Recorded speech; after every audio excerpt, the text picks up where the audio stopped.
June 14, 1940, German boots stomped along the ancient cobbled streets of Paris.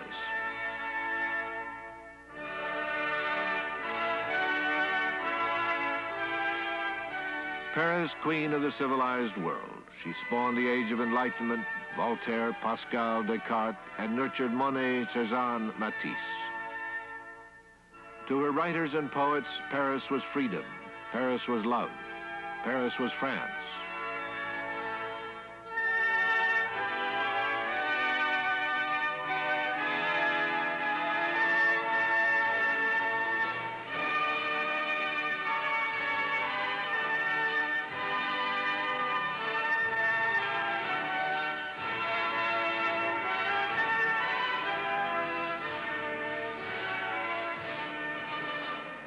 When Adolf Hitler triumphantly arrived in Paris, he said, "It was a dream of my life to see Paris. I am overjoyed that today my dream has become a reality."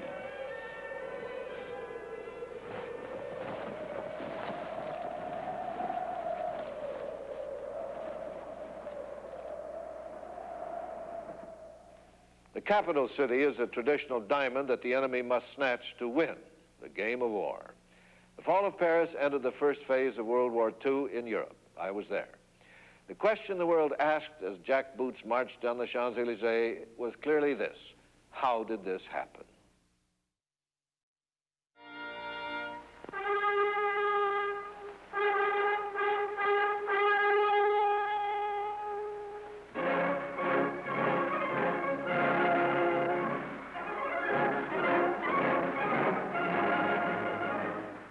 Adolf Hitler identified himself with the great conquerors of history, Alexander the Great, Caesar, Napoleon.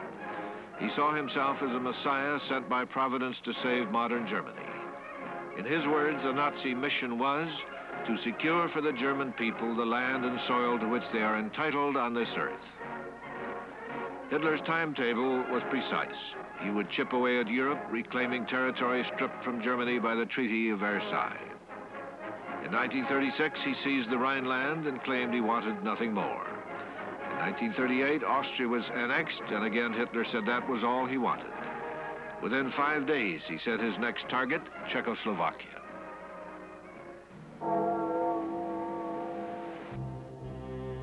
In London, British Prime Minister Neville Chamberlain pursued a policy of appeasement with Germany. Along with British pacifists, intellectuals, and business interests, he abhorred war, and he preferred fascism to communism. He expected no help from isolationist America. France was undergoing another of her many government crises. The Popular Front coalition had broken up, leaving a paralyzed foreign policy. Premier Daladier had no choice but to follow Britain's lead.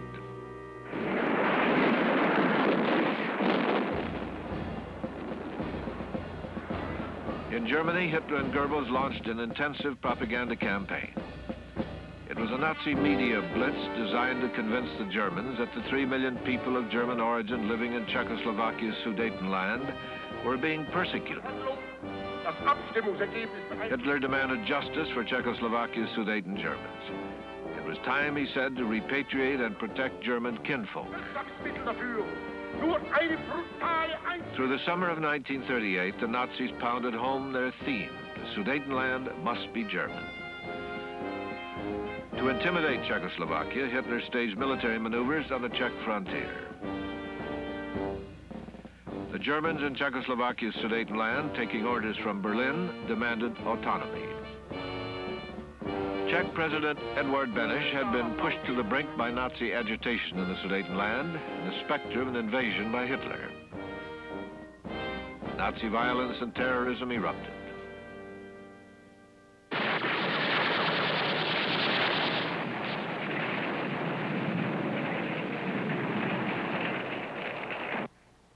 President Beneš ordered a partial mobilization of the Czech army, one of the strongest in Europe. The Czech government did not intend to give up without a fight. Well-equipped and well-disciplined, the Czech army frightened the German general staff.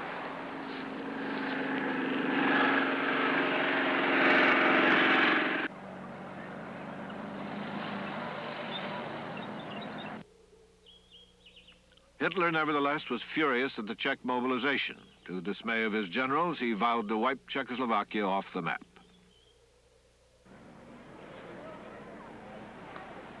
In London, fear of war prompted Prime Minister Chamberlain to seek an audience with Hitler. He was determined to avoid war at all costs. My policy has always been to try to ensure peace. And the Führer's ready acceptance of my suggestion encourages me to hope that my visit to him will not be without result. Hitler and Goering faced possible obliteration by the combined forces of Czechoslovakia and France, allied by a mutual defense treaty. Chamberlain's arrival provided Hitler with a thin strand of hope. He expected Chamberlain to make strong demands and was baffled by the British Prime Minister's willingness to concede everything that he had been planning to take by force.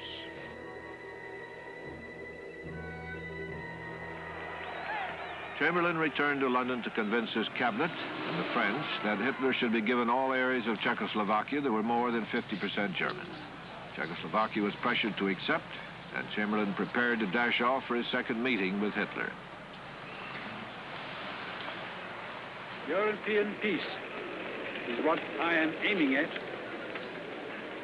and I hope that this journey may open the way to get it.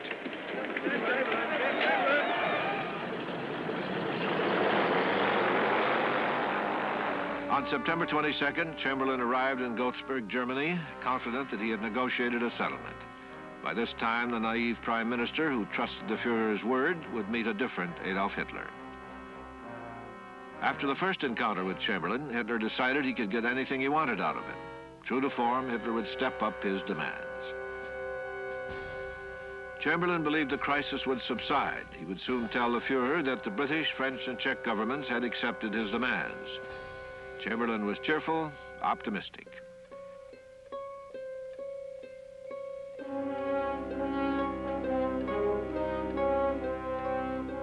Hitler bided his time, listening in sullen silence.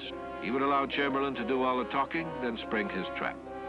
Conditions had changed, he would say. The Sudetenland must be occupied by Germany at once. The deadline is October 1st. The alternative is war.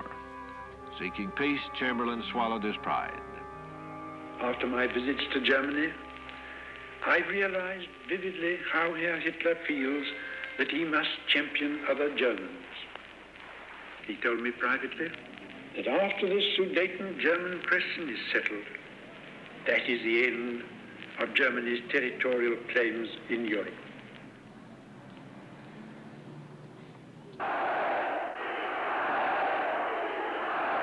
The French and Czechs rejected Hitler's ultimatum. France would honor her treaty to aid Czechoslovakia. During a shrieking speech that almost caused his generals to revolt, Hitler repeated his threat. Intimidated by Hitler's rage, a desperate Chamberlain enlisted Mussolini's help to set a third meeting. When I come back, I hope I may be able to say, as Hotspur says in Henry IV, out of this nettle danger, we pluck this flower safety. The Munich conference, requested by Mussolini, began on September 29th. French Prime Minister Daladier was in a daze. He was about to dishonor the signature of France and abandon Czechoslovakia, the nation she had promised to defend. Prime Minister Chamberlain was determined that no one, neither the French nor the Czechs, should stand in the way of averting war. On September 30th, the Munich Agreement officially dismembered Czechoslovakia. President Beneš was not even present to witness his nation's fate. A democratic state had been sacrificed to avoid war. As symbolic of the desire of our two peoples never to go to war with one another again. Well, I would say that appeasement was not just the personal policy of Neville Chamberlain. Appeasement was a policy which was supported by a lot of people in England, and particularly won the support of, I think, in the English business community, people who thought they could do business with Hitler, thought Hitler was good for business, thought a little discipline was great for the national life. These people, on the whole, preferred Mussolini to Hitler, but if they had to choose between fascism and communism, they would choose fascism any day. and Hitler was a bulwark against communism. So for all these reasons, a lot of people in the British upper class, particularly in the commercial upper class, favored a deal with Hitler and thought that they could live with Hitler. And so, my friends, the time has come for me to announce, with solemnity perhaps, but with great happiness, a fact. I hereby dedicate the World's Fair, the New York World's Fair of 1939, and I declare it open to all mankind. In spite of FDR's optimism, W.H. Auden's poem 1939 came closer to the truth. The nightmare of the dark, all the dogs of Europe bark, and the living nations wait, each sequestered in its hate. America's 20-year dedication to isolationism left the nation with a military establishment that was tragically weak. America had little more than a skeleton army.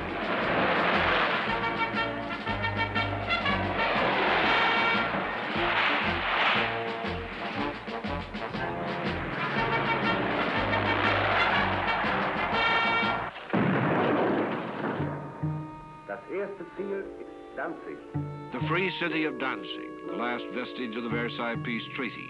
It was carved from Germany in 1919 to give Poland access to the sea. Its inhabitants were German. In March 1939, Hitler demanded that Poland return to Germany, the port city of Danzig. A courageous but pitifully antiquated Polish army was determined to resist. This time, Britain and France pledged to defend Poland against aggression. Poland expected to outmaneuver Germany diplomatically and with her cavalry.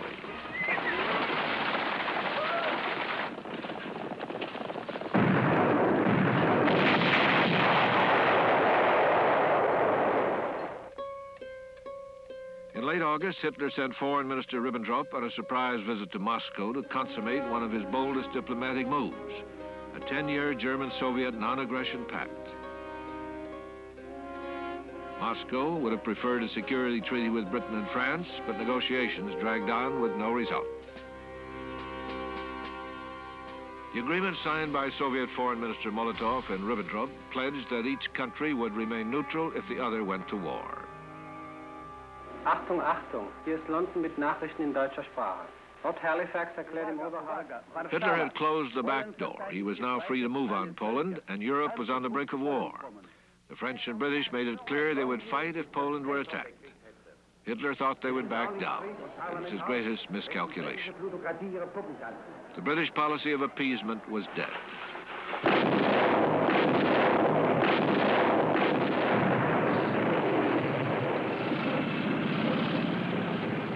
September 1st, 1939, Germany invades Poland. The dress rehearsal had smashed up Guernica, Barcelona, and Madrid. World War II marks the debut of Blitzkrieg.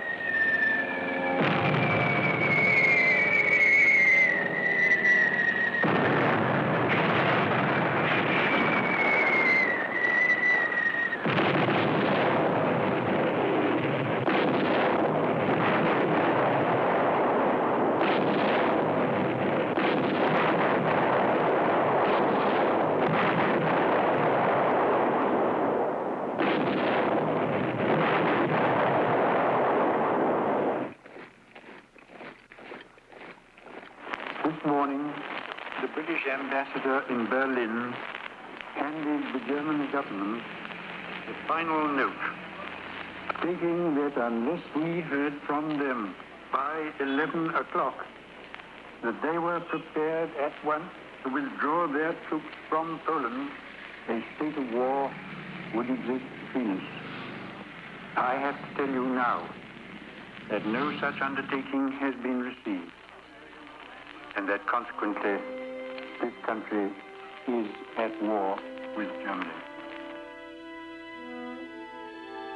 In 1914, Frenchmen had marched off to war singing in their innocence poems about the glories of war in the trenches. This time they were silent. I watched them at dawn in the railroad station in East Paris. They wore the shapeless uniforms from 21 short years before. They did not resemble men at the start of a war. They resembled men at the finish of a war, as if they were still tired from 1918. They looked back, expressionless in their hundreds from the train windows. One observer said, not one replaceable face. They were men with no particular wish to win a war. They had won the last one and knew in their hearts that France had been defeated in its body and spirit, if not on paper. On September 3rd, in a fireside chat, President Roosevelt solemnly and with a touch of regret proclaimed America's neutrality. This nation will remain a neutral nation, but I cannot ask that every American remain neutral in thought as well. Even a neutral has a right to take account of facts. Even a neutral cannot be asked to close his mind or to close his conscience. Hitler consolidated his victory in Poland, then on October 6th offered a peace ultimatum. Accept Poland's status quo or a fight to the finish. Britain and France rejected his offer. The French army secured itself behind the Maginot Line. They had no stomach for attacking Hitler's Siegfried Line and were sure that their defenses were invincible. The long months of waiting, feint and parry, set in. They called it the Sitzkrieg, the sit-down war. The British sent an expeditionary force to France, but they hardly seemed like...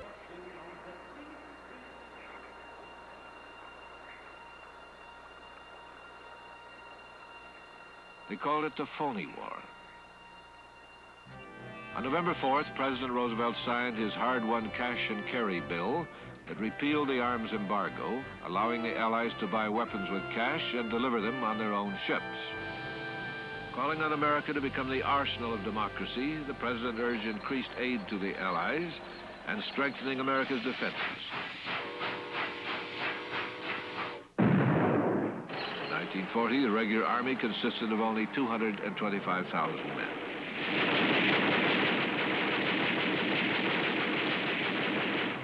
FDR still hoped a peaceful settlement was possible, and he sent Undersecretary Sumner Welles, an old Groton and Harvard classmate, on a delicate peace mission to Europe: Paris, Moscow, Berlin.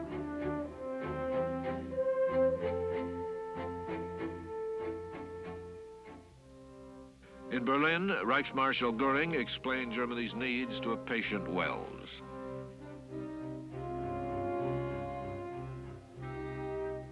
Welles would return to Washington with a gloomy report. The trip had been fruitless. There was little hope for peace in Europe. Welles' assessment would soon become the rationale for Roosevelt's fateful decision to run for a third term.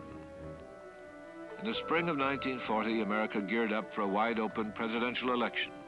The Wisconsin primary attracted a number of strong Republican challengers.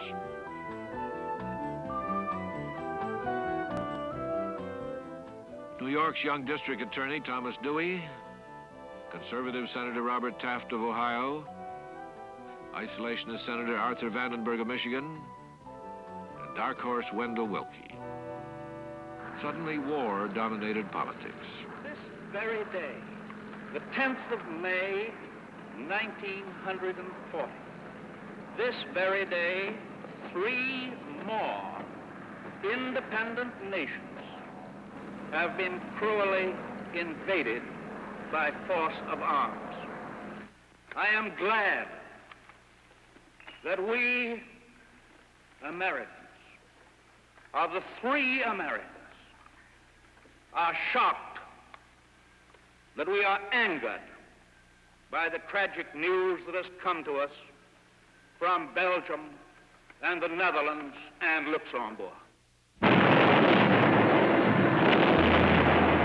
Seldom has there been in history the more brutal attack as we are witnessing now on the part of Germany. The Netherlands are resisting imposes all the forces of the nation against the invader. Belgium has acquired the experience of facing overwhelming odds, and she knows her enemy. Norway, Denmark, Holland, Belgium, the Nazi juggernaut swept through the lowlands, then pushed to the English Channel. Evacuation of Dunkirk left the Maginot Line outflanked and the door to Paris open.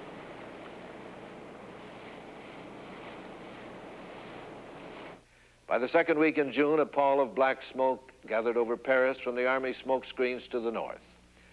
Along 1,000 streets, the lifeblood ran out of Paris. Paris was dying like a beautiful woman in a coma. An eerie quiet fell over the city. Those walking stopped, those talking fell silent. We didn't know that a minor officer named de Gaulle was making his way to England with a few others of like mind, to whom the loss of France was the loss of a battle only, not the war. Adolf Hitler dictated armistice terms to the French in a railroad car at Compiègne, outside Paris, the same site where the German army had capitulated to the Allies on November 11th, 1918. Now Hitler would repay the humiliation.